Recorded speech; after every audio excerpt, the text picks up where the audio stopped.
quando eu fui convidado para tomar a frente lá e coordenar a central de mandados, eu fui desafiado em duas frentes, basicamente.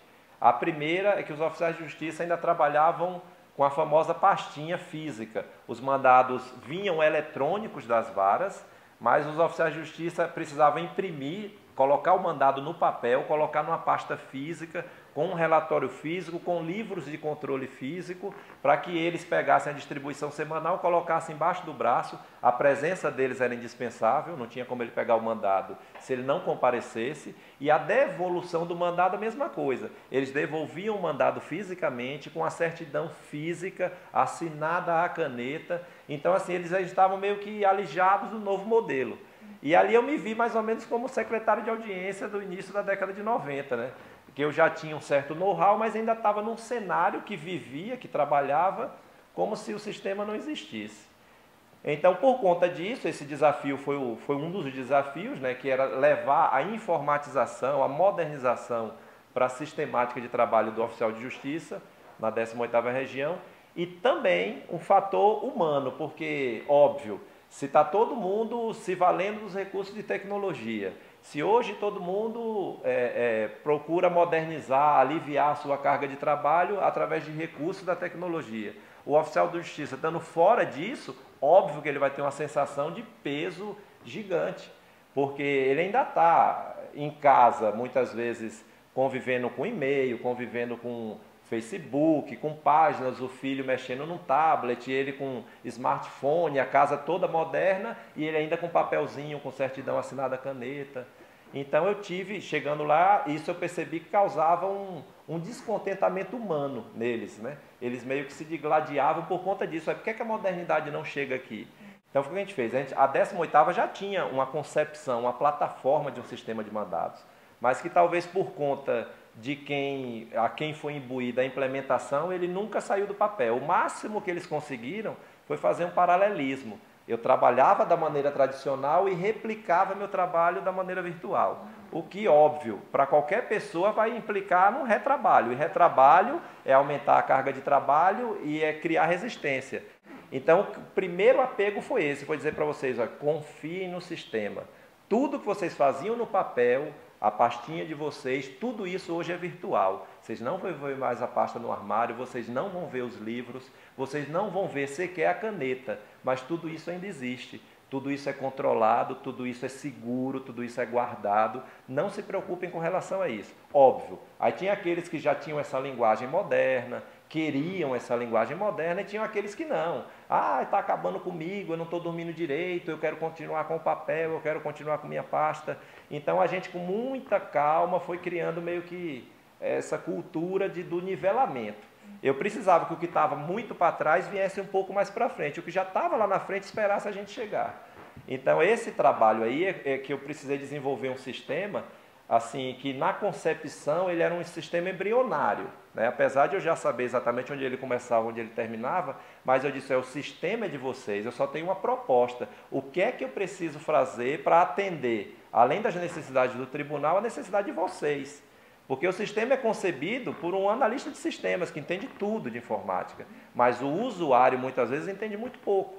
Então, muitas vezes ele dizia assim, eu preciso de uma tecla um pouco maior, porque eu não consigo enxergar essa tecla aqui. Aí eu ia lá no analista de sistema, faz a teclinha um pouco maior. Aí voltava, gente, a tecla já está maior. Então, assim, a gente ia meio que dando para eles o sistema, para eles desenvolverem. Então, hoje o oficial de justiça recebe o mandado sem precisar ir na coordenadoria, ele devolve o mandado sem precisar ir na coordenadoria.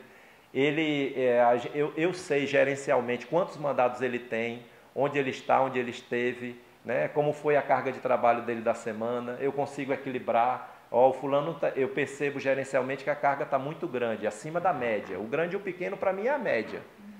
Estando na média, tá bom para todo mundo. Então, aquele que está muito acima da média, eu procuro equilibrar, mostrar que a gente precisa trabalhar aquela área. Então, isso vai. Ela é uma ferramenta, além de moderna, ela é excepcionalmente gerencial, né? Chama Sistema de Mandados Judiciais.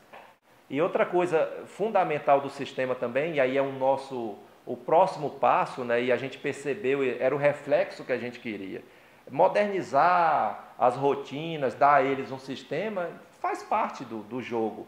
Isso mais cedo ou mais tarde ia acontecer. Mas o principal mesmo é o que esse sistema levou de leveza, de você poder sentir que você está inserido no tribunal, que o tribunal se preocupa com você. Então o oficial de justiça, ele sentiu que ele é importante, que o tribunal preocupa com o oficial de justiça, que o sistema leva a qualidade de vida, otimização de rotinas e leveza. Então isso tudo, como eles construíram em conjunto, teve todo um reflexo humano positivo, né? Eles tiveram que se interagir, que se integrar, né? e ter esse senso de equipe, que o outro modelo meio que não tinha transparência. É outra coisa que o sistema também dá. Por exemplo, um oficial de justiça que chegava novo, ele sempre tinha um sentimento que o pior ficava para ele. Porque ele não tinha como ele saber quantos mandados um estava cumprindo, quem estava cumprindo para quem, nada disso era divulgado, porque o modelo não permitia. Por mais que a pessoa quisesse, o modelo não permitia. Hoje não, é uma tranquilidade, as pessoas sabem a carga de trabalho um do outro, e o sentimento hoje é da carga de trabalho média. E não assim, se a minha carga de trabalho está boa, os vizinhos que se danem, né? Não tem mais isso. Eu acho que o que a gente precisava fazer na coordenadoria, e foi o carro-chefe da administração passada, do desembargador Mário Bottazzo. Ele queria levar a qualidade de vida no trabalho, que coisa pouco falada no serviço público, né? Então isso é que era importante. Só que às vezes a informatização afasta isso, porque as pessoas vão meio que desaparecendo. O teletrabalho, tem servidores lá que trabalham de casa. Ele entra no gabinete virtual, ele faz lá o trabalho dele, eu não sei que hora que ele está trabalhando, e enfim, o trabalho anda, e ele trabalha de casa. Então ele não precisa dar expediente, porque ele não atende ao público. Então isso às vezes afasta as pessoas. O oficial de justiça tinha isso. Eu tinha essa preocupação, eu digo, bom, eu vou dar um sistema que ele vai poder receber o mandado de casa, devolver de casa, eles não vão aparecer mais aqui. Então o pouco que a gente tinha de convívio humano vai desaparecer de vez. E não foi isso que aconteceu, porque eu os trouxe para que eles participassem da elaboração do sistema. Eu não dei nada acabado. Eu digo, eu só tenho aqui um embrião. Se vocês não me ajudarem, nada vai sair. Customizar o sistema, foi isso que eles fizeram, né?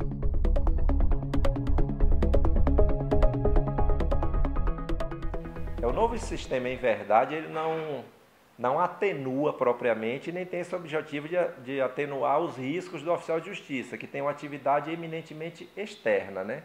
O que o sistema faz é levar um melhor conforto para o oficial. Ou seja, se ele está na área de atuação dele e entra mais um sistema, um mandado que eu preciso que ele cumpra naquele mesmo dia, só de eu enviar para ele um SMS, ou então eu dar um telefonema e dizer, tem um mandado que eu preciso que você cumpra hoje.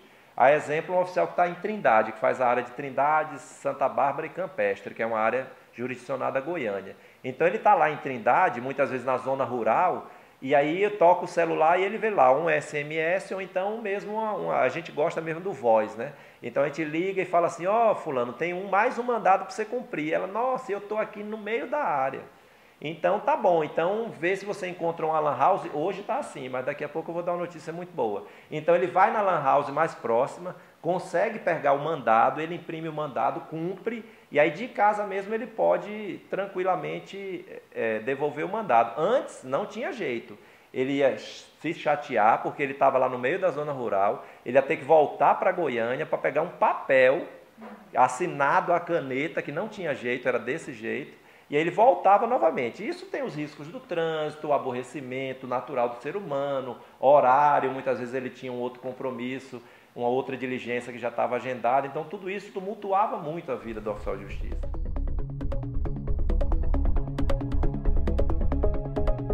E o que é que vem de bom com isso tudo? É que o tribunal licitou e já teve sucesso nas licitações e vai aparelhar todos os oficiais de justiça com um ultrabook, um modem de acesso à internet 3G, um modem móvel, né, de acesso móvel, uma impressora portátil com bateria de duração de 10 horas, em média, que ele vai poder ter tudo isso no carro, e mais uma máquina digital fotográfica.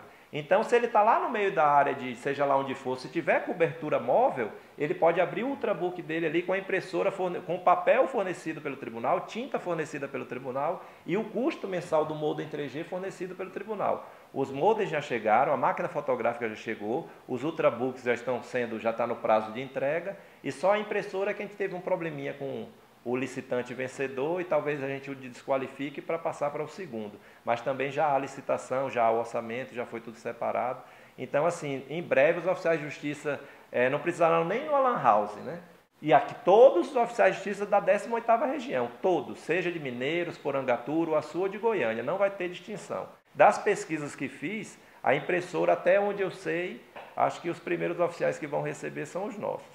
Então isso também é muito bom para ele, né? Porque agora eles têm o sistema, mas eles têm também o equipamento, o que é importante.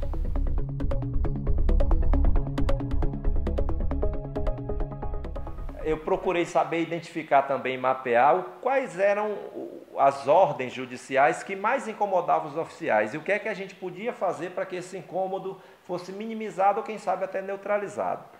E eu percebi que tem uma ordem muito comum aqui na 18ª região que chama-se mandado de boca de caixa. É aquele executado, quanto mais, que já fizeram o Bacen Jude, quer ver se ele tinha dinheiro em conta, não tem. Fizeram um INCA para ver se ele tinha propriedade rural, não tem. Manda um ofício para o cartório de registro de imóveis, o executado não tem imóveis. E aí tenta fazer penhoras de bens que encontrados na residência dele ou no escritório. É aquela empresa já que não tem fôlego nenhum, não tem patrimônio, não tem nada. E às vezes é uma empresa, é um pit dog, é uma boate, é uma coisa assim que funciona, que tem um certo fluxo de caixa, né? E aí expedia-se o mandado de boca de caixa. E o oficial de justiça tinha que ir neste endereço, chegar lá aos pés do caixa ali mesmo, na boca do caixa, como chama o mandado, né? E ele abria o caixa e olhava quanto tinha ali em dinheiro e pegava aquela quantia e penhorava o que o mandado ordenava. Às vezes o dinheiro todo, às vezes 30% do que fosse encontrado e por aí ia. E aí ele pegava aquele dinheiro e trazia consigo. E todo mundo sabe, com as famosas saidinhas de banco, o risco que a sociedade está exposta hoje a tirar 100, 200, 300 reais seu de um caixa eletrônico. Aí você imagine você movimentar 1.000, 2.000, 3.000, 30.000 reais, como já aconteceu, de um dinheiro que não é nem seu. É um dinheiro que você vai ter que ter a guarda daquilo. Às vezes, inclusive, sexta-feira à noite, porque normalmente é restaurante, é bar, é boate. Então você tinha que passar os bancos fechados, você tinha que passar o final de semana com esse dinheiro na sua casa, segunda-feira de manhã levar para depositar em banco. Isso maltratava demais a alma do oficial de justiça. Era uma ferida que a gente não via, mas que realmente a inquietude era muito grande. Então a gente tentou começar a trabalhar também. Vamos ver como é que a gente faz isso. Aí eu fui fazer estudos para ver de onde veio essa história de penhorar dinheiro em boca de caixa, se o oficial de justiça podia ou não transportar aquele dinheiro. É um processo de convencimento, não é nada fácil, afinal de contas a gente fala de um juiz que está ordenando, de uma coisa culturalmente aceita, de uma coisa sólida, que quer queira, quer não queira, soluciona o conflito que foi levado à Justiça do Trabalho, e esse é o nosso objetivo, né? Mas ao mesmo tempo não pode ser a todo custo, todo e qualquer custo. Então hoje, depois de muitos avanços para passo a passo, hoje o oficial de justiça continua saindo mandado de boca de caixa, sai, num número bem menor. Só que agora o juiz deve, antes de expedir o mandado, ter o cuidado de intimar o advogado do exequente, aquele que vai receber o dinheiro, e perguntar para ele, o senhor vai acompanhar o oficial para ficar com o dinheiro? Se o advogado concordar, ótimo, eles marcam o dia e hora, fazem a diligência, o oficial pega o dinheiro, passa para o advogado do exequente, nunca para o exequente, e ele pega aquele dinheiro e tem que depositar à disposição do juízo, porque o dinheiro não está liberado para ele ainda, ele sabe disso. E aí o oficial simplesmente lavra os autos formais e ele vai para casa sem levar dinheiro. Se alguém tiver que ser perseguido ou seguir risco, é o advogado do exequente. Com isso, os advogados começaram a perceber que é uma diligência muito penosa e que o resultado é quase nada. Você imagina um executado que não paga R$1.000, está aí sofrendo todo tipo de embargo e não paga. Dificilmente você vai encontrar no caixa dele esse movimento. Se encontrar, você vai encontrar no primeira diligência 100, 200, na segunda você já não encontra mais. E aí os advogados deixaram de acompanhar. Então, o que é que o oficial faz se o mandado sair e o advogado do exequente não for? O oficial vai lá, procede a penhora de boca de caixa e deixa o executado como depositário. Diz, ó, eu estou penhorando, mas é você quem vai depositar. Normalmente eles não depositam. Com isso, naturalmente, né, a história conta que as coisas acontecem assim, sem ninguém se sentir forçado a nada, os mandados de boca de caixa foram deixando de ser expedidos na forma como eram, né? Mas o Instituto não foi abolido, ele simplesmente não é um ônus do oficial de justiça transportar esse dinheiro. E a pergunta que a gente fazia era a seguinte, para convencer suas excelências lá, os juízes, né, e os assistentes e as cabeças lá que ajudam nas transformações do tribunal. Eu digo, se um oficial de justiça for assaltado no trâmite aí entre o local da penhora e o banco, como é que eu faço? Quem é que vai pagar de novo? O executado não vai, porque eu fui lá e tirei R$1.000 da esfera de proteção dele. Né? O exequente não recebeu ainda, o credor. A União provavelmente não vai pagar, porque não tem nem orçamento para isso, não tem nem como materializar isso instrumentadamente. Né? Quem paga é o oficial de justiça? Eu acho também que não. Então, ninguém tinha resposta para essas coisas, não tem um regramento jurídico, não tem jurisprudência nesse sentido. Então, a gente entendeu realmente que, apesar de ser um hábito e um costume, ele era, digamos assim, um mau hábito ou um mau costume, e as coisas que não são boas a gente tende mesmo a superar. O nosso sistema ele é muito mais moderno, ele é muito mais leve, ele é muito mais interativo, muito mais completo, gerencialmente falando, ele é muito mais avançado que o PJE. Então, por conta disso, eu tive que criar um mecanismo nosso da 18ª Região, né, para que eu pegasse o mandado do PJE e inserisse no meu sistema de mandados, até que o PJE chegue mais ou menos parecido como é o nosso sistema de mandados. Por conta disso, os oficiais de justiça de Goiânia e Aparecida de Goiânia, a Grande Goiânia, eles não atuam no PJE, eles não sentiram ainda, eles não reclamam do PJE, porque eles não sabem nem que o PJE está acontecendo. Porque aí eu pego o mandado que as varas, já como a vara é obrigatória a usar PJE, eu não posso me recusar, porque nós somos meio que vinculados às varas. Então, se a vara expedir o mandado no PJE, não tem como eu dizer, não, meus oficiais não trabalham com isso. Não trabalham. Eu recebo no PJE, mas eu passo para o oficial pelo sistema. Eu faço um atalho. Quando ele me devolve a certidão dele, eletronicamente, aí eu junto ao PJE e devolvo para a vara pelo PJE. Então, isso também para nós foi muito bom, porque a gente está conseguindo operacionalizar uma interatividade com o PJE com uma ferramenta bem mais moderna. Nenhuma outra área conseguiu fazer isso. Talvez se os advogados tivessem como fazer isso, eles até gostassem, né? Mas, assim, para nós, e o PJE também tem uma outra coisa interessante, é que o PJE veio meio como a solução da Justiça do Trabalho. Agora que está tudo informatizado, vocês vão precisar de menos servidores, porque antes, para fazer uma determinada atividade, você precisava de um para carimbar, o outro para numerar, o outro para perfurar, o outro para arquivar. Não tem mais nada disso. A numeração é eletrônica, não tem mais a perfuração, a juntada, tudo isso. Então, esses servidores que fazem isso, vocês não precisam mais. Só que a realidade da 18ª Região era outra, a gente já estava nessa era da informática. Então, as projeções do PJE para a 18ª, elas são meio falseadas por conta desse cenário. Mas os oficiais de justiça estão inseridos sim, eu recebo os mandados no PJE sim, e nós devolvemos no PJE também. Só que a gente faz uma sistemática interna para que o oficial de justiça não sofra o retrocesso para uma ferramenta, apesar de moderna, mas menos efetiva e abrangente que o sistema de mandados nosso. Dr. Botazo sempre dizia que a gente está lá para trabalhar, está para dar o suor, mas não para dar o sangue. O dia que estiver dando sangue está errado, está tudo errado, né? Então, com base nisso, a gente tenta... E assim a gente vai quebrando as barreiras, a gente vai se aproximando, a gente vai ouvindo, a gente vai falando e a gente vai resolvendo os problemas da maneira mais natural possível.